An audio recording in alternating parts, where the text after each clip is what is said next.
Hello दोस्तों, मैं doctor Chandrashekhar आपके अपने यूट्यूब चैनल शेखर एकेडमी 2.06 में स्वागत करता हूं। दोस्तों, इस चैनल के माध्यम से हम हिंदी साहित्य, UGC NET, JRF, UKPSC assistant professor, TGT, PGT, lecturer और सभी कॉम्पिटिटिव एग्जाम की बेहतरीन तैयारी करते हैं। यदि आप चैनल पर नए हैं तो चैनल को सब्सक्राइब कर बेल आइकन जरूर प्रेस करें, जिससे कि आने वाली वीडियोज़ की नोटिफिकेशन सबसे पहले आपको मिले। दोस्तों, आज की क्लास में हम भारतीय काव्य शास्त्र के महत्वपूर्ण प्रश्नों को करने वाले हैं। इस यूनिट से हमेशा 4 से लेके 6-7 प्रश्न पूछे जाते हैं भारतीय काव्य शास्त्र से, और 4 से लेके 6 प्रश्न आपके पाश्चात्य काव्य शास्त्र से पूछे जाते हैं। इस तरह 8 से लेके 12 प्रश्न यहाँ से पूछे जाते हैं। चलिए क्लास को शुरू करते हैं। कुछ प्रश्नों को, आज महत्वपूर्ण प्रश्नों को करेंगे। आप अपना आकलन जरूर कीजिए कि कितने प्रश्न आपके सही हो रहे हैं। पहला प्रश्न था, ये 30 सितंबर 2022 फर्स्ट शिफ्ट में पूछा गया था। आशा काव्य घटना अनुकूल शब्दों उपस्थिति किसका कथन है? तो इसका सही उत्तर था ऑप्शन नंबर 1, रुद्रट का। चलिए आगे चलते हैं। रस की निष्पत्ति मूल ऐतिहासिक पात्रों में ही संभव है, यह निम्नलिखित में से किसका मानना था? 5 मार्च 2023 फर्स्ट शिफ्ट का प्रश्न था, और इसका सही उत्तर था ऑप्शन नंबर पहला, भट्टलोलट। चलिए आगे चलते हैं। उत्पत्तिवाद, यहाँ पर भोगवाद नहीं होगा, भोगवाद अलग है, जिसको हम भुक्तिवाद भी कहते हैं। ठीक है, एक गलती से मिस्टेक से हो रखा है, इसको हम भुक्तिवाद कहते हैं। ठीक है, ये भुक्तिवाद है और उत्पत्तिवाद अलग है। उत्पत्तिवाद किसका है? तो भट्टलोलट का है। ठीक है, और जो भोगवाद है जिसको हम भुक्तिवाद कहते हैं वो भट्टनायक का है। अनुमितिवाद किसका है? तो अनुमितिवाद किसका है? तो ये है शंकुक का। और अभिनव गुप्त का है अभिव्यक्तिवाद। ठीक है, शायद से आपको याद आ गया होगा। चलिए आगे चलते हैं।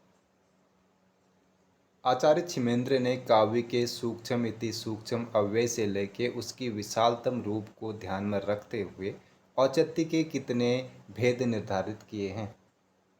तो सही उत्तर होगा ऑप्शन नंबर सी, 28।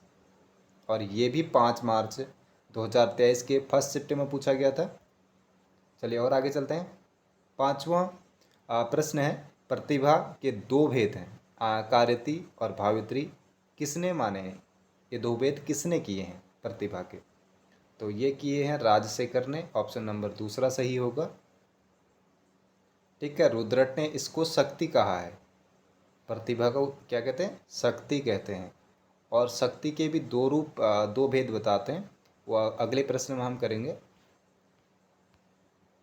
अभी मिलान से प्रश्न है, तो अगर आपको एक या दो भी आते हैं तो आपका प्रश्न सही हो जाता है इसमें। तो जो काव्य प्रकाश है मम्मट का है, और ये मम्मट है आपके 11वीं, और दो ही से हम इसको कर सकते हैं। एक के साथ चार कहाँ है? एक के साथ चार दो जगह है, यहाँ पर एक, ये दो, तीन और चार, ऐसे नंबर डाल लीजिए। तो एक के साथ दो, ये एक तो यहाँ पर है, एक यहाँ पर है, तो ऐसे तो हमारा बना नहीं। तो अब हमें पता है साहित्य दर्पण जो है ये किसका है? विश्वनाथ का है, और विश्वनाथ 14वीं शताब्दी के हैं, है ना। तो अब क्या बन रहा है हमारा प्रश्न? डी के साथ पहला कहाँ है? डी के साथ पहला ऑप्शन नंबर तीसरे में है, यानी कि यहाँ पर है, तो ये ऑप्शन सही हो जाएगा। और जो आपका बी के साथ तीसरा, यानी कि जो चंद्रालोक है, ये 13वीं शताब्दी की है। कुवलया आनंद जो है आपकी 17वीं शताब्दी की है। और 17वीं शताब्दी में एक जगन्नाथ भी आते हैं, जिनकी एक प्रसिद्ध रचना है रस गंगाधर। शब्दार्थो सहितो काव्यम किसका काव्य लक्षण है? ये तो बहुत ही सरल प्रश्न है, तो ये ऑप्शन नंबर ए सही हो जाएगा, भामा। चलिए आगे चलते हैं। रुद्रट ने, जो अभी मैं आपसे कह रहा था, रुद्रट ने भी क्या कहा? प्रतिभा को शक्ति कहा है, और इसके दो भेद माने हैं, वही दो भेद बताने हैं। तो सही उत्तर होगा ऑप्शन नंबर 1, यहाँ पर उपदा होगा। ठीक है, उपदा ऐसे होगा। ठीक है, चलिए आगे चलते हैं। 9 नंबर प्रश्न है, अभिव्यक्तिवाद किसका है? अभी मैंने बताया था। तो ये किसका है? ऑप्शन नंबर 4 सही होगा, अभिनव गुप्त का। और अनुमितिवाद किसका है? शंकूक का है। आपको याद करा के ही छोड़ेंगे। अनुमितिवाद किसका है? तो शंकूक का है। भट्टनायक का क्या है? जो नायक हैं वो भोगवादी हैं, भोगवाद, ठीक है। भोगवाद इनका हो गया। और आपका जो ये भट्ट लोलट हैं, तो लोलट क्या है? इनकी उत्पत्ति होती है, ठीक है, इनकी उत्पत्ति होती है।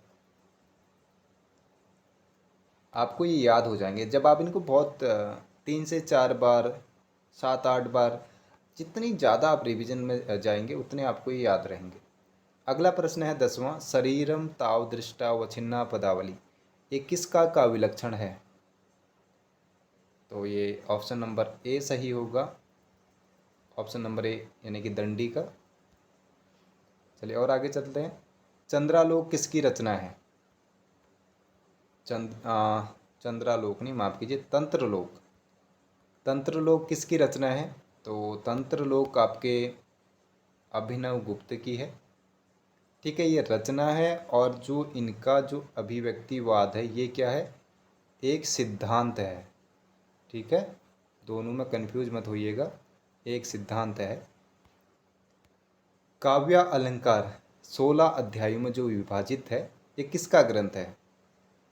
तो इसका सही उत्तर होगा ऑप्शन नंबर 1 रुद्रट का। और जो दूसरा काव्य अलंकार है वो है भामा का। और ये कितने परिच्छेदों में विभाजित है? तो ये 6 परिच्छेदों में विभाजित है। चलिए आगे चलते हैं। भरत मुनि के नाट्य शास्त्र में कुल कितने अध्याय हैं? 16, 46, 26 या 36? तो सही उत्तर होगा ऑप्शन नंबर डी, 36। काव्य अलंकार सूत्र किसका ग्रंथ है? बहुत ही महत्वपूर्ण रचना है ये। तो किसका है? वामन का। 5 परिच्छेदों में ये भी विभाजित है। काव्य प्रकाश किसकी रचना है? तो काव्य प्रकाश मम्मट की रचना है, ऑप्शन नंबर ए सही होगा। अगला प्रश्न है, प्रियान रस के प्रतिष्ठापक कौन है? ठीक है, भरत मुनि ने कितने माने हैं? तो जब भरत मुनि की बात होगी तो उन्होंने कितने माने हैं? 8 रस माने हैं। और उन्होंने किसको नहीं माना? तो उन्होंने जो शांत रस है इसको नहीं माना था, ठीक है। इस शांत रस को किसने माना? तो जो शांत रस है आपके देखिए, जैसे रुद्रट है, रुद्रट ने किसको माना? तो प्रियान को माना, ठीक है। उद्भट आए, इन्होंने शांत रस को भी मान लिया, ठीक है। और जो विश्वनाथ हैं इन्होंने किसको माना? तो इन्होंने वात्सल्य, ठीक है, वात्सल्य रस को भी मान लिया। और जो रूप गोस्वामी है, यहाँ पर मैंने चारों ऑप्शन रखे हैं ताकि आपको याद रहें। जो रूप गोस्वामी हैं इन्होंने किसको माना है? तो इन्होंने एक रस और जोड़ा जिसका नाम रखा भक्ति रस, ठीक है। चलिए आगे चलते हैं। साहित्य दर्पण किसकी रचना है? तो साहित्य दर्पण किसकी रचना है? ऑप्शन नंबर, अभी ये प्रश्न हम आगे भी कर चुके हैं मिलान वाले में, तो ये ऑप्शन नंबर ए सही होगा, विश्वनाथ। और समय क्या था? तो 14वीं शताब्दी। काव्य अलंकार सार संग्रह, देखिए काव्य अलंकार है, फिर काव्य अलंकार है, काव्य अलंकार सूत्र है जो वामन का है, काव्य अलंकार सार संग्रह जो वामन के बाद अगले कवि आते हैं कालक्रम के अनुसार, वो आते हैं उद्भट। Option number 2, option number C ये सही होगा, ठीक है। तो काव्य अलंकार सार संग्रह किसका है? तो उद्भट का है। 10 रूपक ध्वनि विरोधी ग्रंथ है। अब यहाँ पर आपके 2 प्रश्न सही होने चाहिए।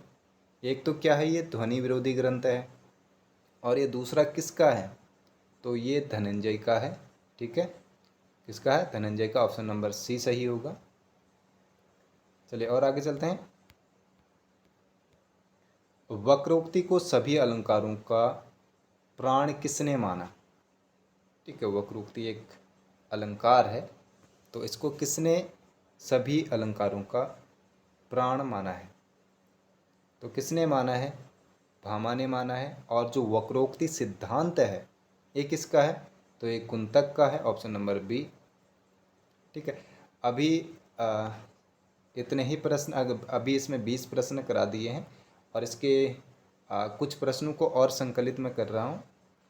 तो तब तक के लिए आप जितने भी PYQ हैं उनको एक बार फिर से कर लीजिएगा, और अपने स्कोर को अपना आकलन करते रहिए, जिससे आपको एक अंदाज़ा आएगा कि आपकी तैयारी कितनी ज़्यादा है, जितनी कम है, या फिर एक लेवल में है। उससे आपको एक आकलन, अपने आप का एक आकलन पता चल जाएगा। तो मिलते हैं अगली क्लास में। यदि आपको वीडियो पसंद आया है, अभी मेरा ये स्टार्टिंग टाइम है इसलिए बहुत ज़्यादा फंबल हो रहा है, तो आपकी सपोर्ट की इसी में आवश्यकता होती है ना। तो मिलते हैं अगली क्लास में।